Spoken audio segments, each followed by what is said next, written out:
Anong hindi accurate na kinonfirm mismo ng Palasyo Malacanang kasi yung travel niya, siyempre, kailangan niya ng travel authority. Hindi man siya pwedeng mag-travel abroad, mga kababayan, without seeking a travel authority galing sa Palasyo Malacanang. Kinonfirm na nga po. Paano inaccurate? At paano naging security threat ito? O, di ba? Yeah, mismo nga yung ating Pangulong Bongbong Marcos kung magta-travel abroad, ina-announce in advance. Di ba? At noon, mga kababayan, nung mag-travel siya, papuntang The Hague at iba pang bansa sa Europe, di ba? Ina-announce naman talaga po, mga kababayan, kasi yun ang dapat.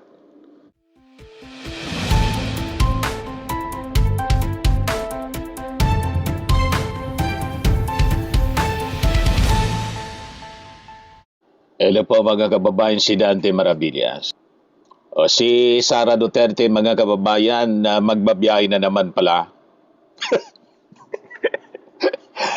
So may time siya sa pagbiyahe, wala siyang time, mga kababayan, na mag-attend sa kanyang impeachment trial para harapin ang mga akusasyon sa kanya after na ituro mismo siya ng kanyang disbursing officer na si Gina Acosta, na siyang nag-utos para i-release ang 125 million and a total of 500 million afterwards. At ang naging bagman, mga kababayan, si Colonel Lachica mismo. Ito yung breaking news mula sa Abante News Online. Sabi diyan, BP Sara biyahing Japan mula Agosto 19 hanggang 24. Bukas po. Aalis patungong Japan si Vice President Sara Duterte mula Agosto 19 hanggang Agosto 24. Ayon sa nakalap na impormasyon ng Abante, personal na dahilan ang biyahe ng Vice Presidente at walang gagamiting pondo mula sa pamalaan para rito. Ito yung news update mula, mga kababayan, sa Manila Bulletin. Sabi diyan, Malacanang confirms that Vice President Sara Duterte will be traveling to Japan for a personal trip from August 19 to 24. PCO Secretary Dave Gomez said, confirmed, when asked about Duterte's upcoming trip. Ngayon, biglang nagpalabas ng statement yung opisina ni Sara Duterte. Ayan o. Inday Sara Duterte, a statement on inaccurate media reports and security threats, August 18, 2026. Tungkol sa pag-travel ni Sara, inaccurate daw yung report, mga kababayan, ng mainstream media.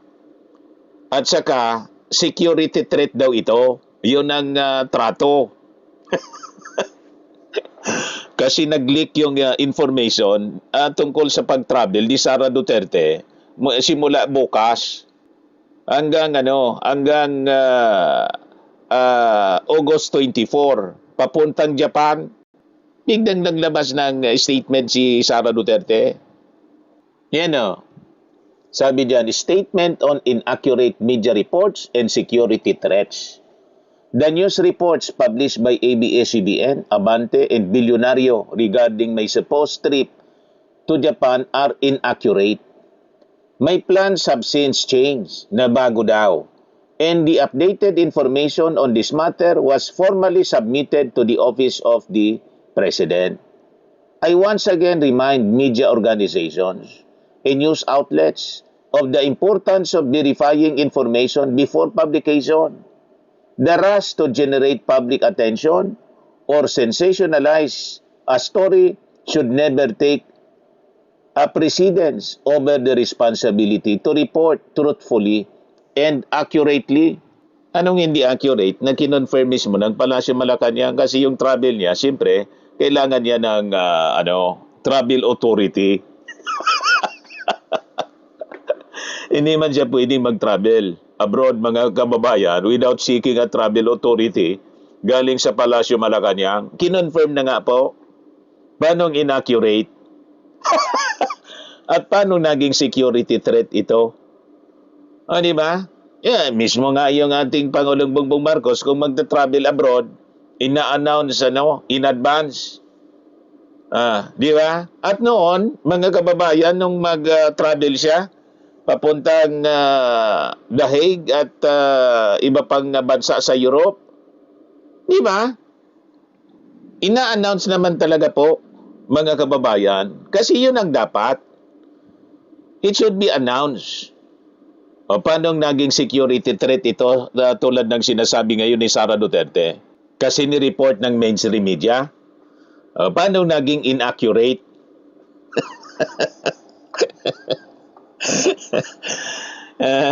Kinonfirm mismo ng Palasyo Malacanang. Siyempre, alam ng Palasyo kasi magsisik siya ng travel authority, magpapa-approve siya sa office of the President. At usually, mga kababayan, ina-approve naman talaga yan. Kahit walang kwenta-kwenta yung travel. I think the same, mga kababayan, yung purpose nito ay pupunta sa Japan tulad ng pagpunta niya noon, makikipagkita sa mga OFW doon, yung mga kaalyado nila at magsasalita ng kung ano-ano mga pronouncement in relation sa kanyang impeachment. At sisiraan na naman yung ating gobyerno, yung ating Pangulong Bongbong in particular, tulad ng ginawa niya doon sa pag-travel niya sa Europe, sa The Hague. Palagi man ganon, wala mang bago. O, di ba? Mga kababayan. Ayan, and worse, hindi pa nga siya, nag-tree planting lang naman siya, mga kababayan. Hindi pa siya nag-iikot man lang para doon sa mga nabaha. Di ba? Wala pa siyang statement. Mga kababayan, yung nangyari pong iwan ko kung magpapalabas siya ng statement.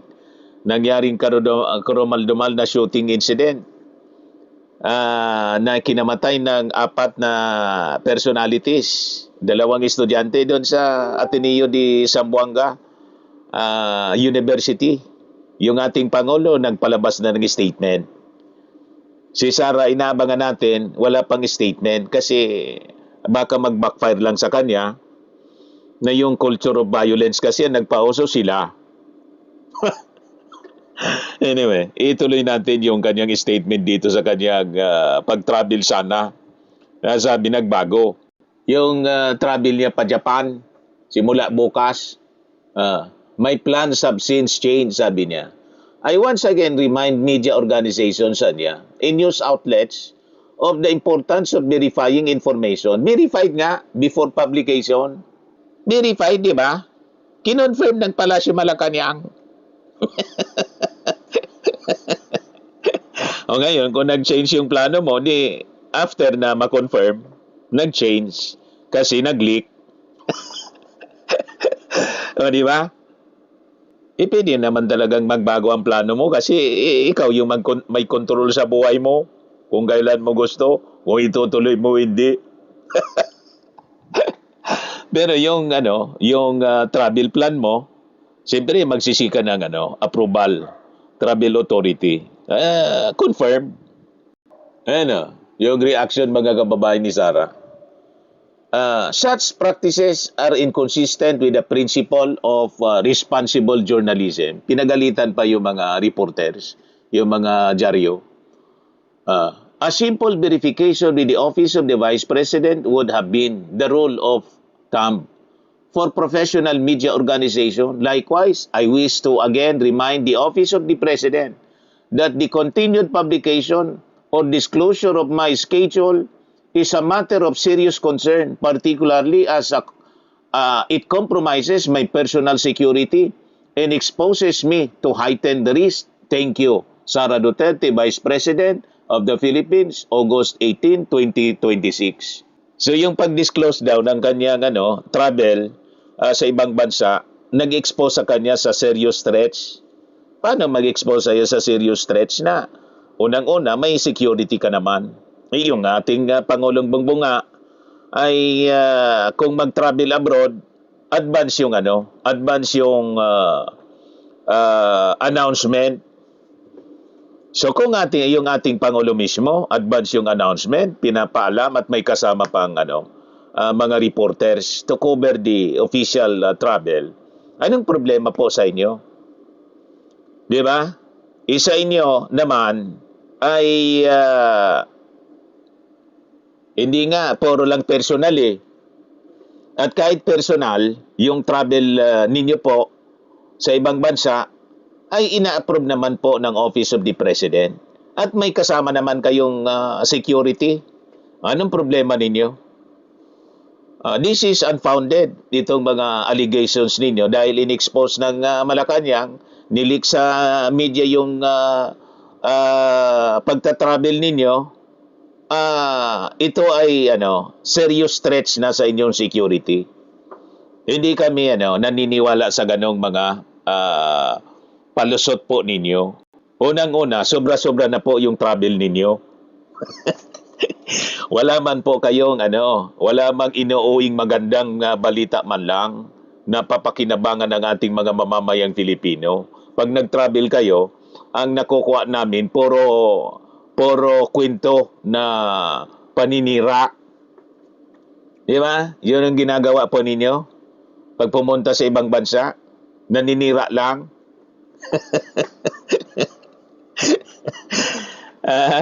Yan ang masama, mga kababayan.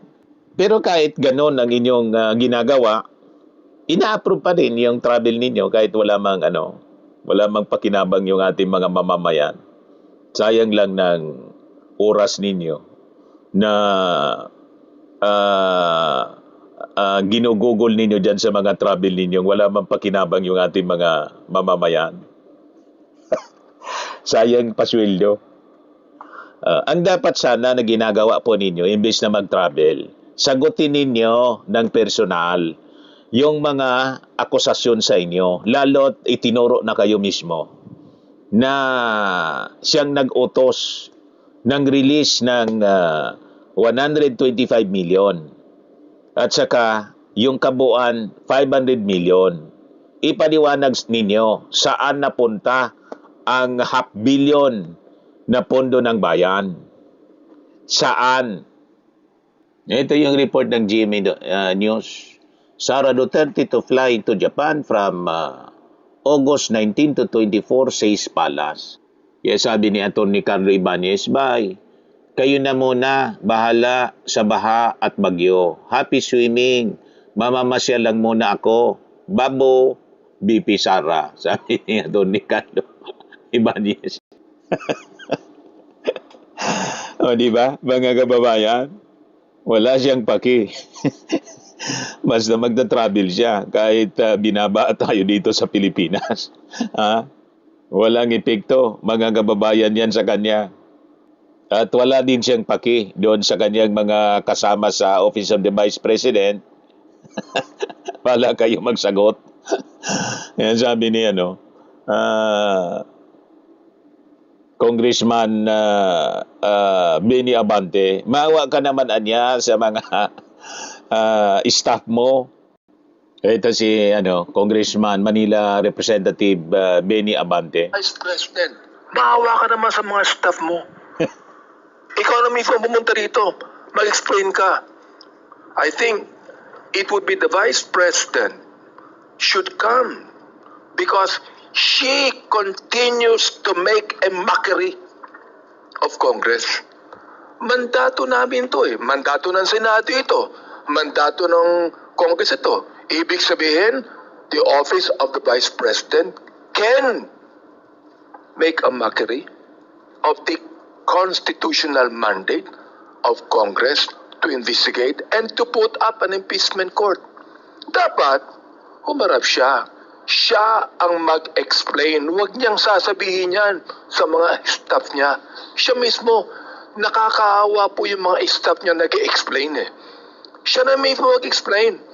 Tinatawagan ko ngayon si Vice President, maawa ka naman sa mga staff mo. Ikaw na mismo pumunta rito, mag-explain ka. Hindi ka pwedeng magtago kung saan-saan. My goodness, humarap ka nga doon sa perjury charge kay Ramil Matriaga eh. Humarap ka din doon sa charge ng kapatid mo eh. Tapos hindi ka haharap sa impeachment court. My goodness naman, Vice President, humarap ka na. Maawa ka sa mga staff mo at ipaliwanag mo sa taong bayan kung bakit hindi ka kinakailangang ma-impeach. Yan ang panawagan ko. Ayun, mga kababayan, ang sabi ni Benny Amante, palalarga na naman pala si Sara pa Japan. Kaya lang, na-leak yung information, nagbago ng plano. O, di ba, mga kababayan?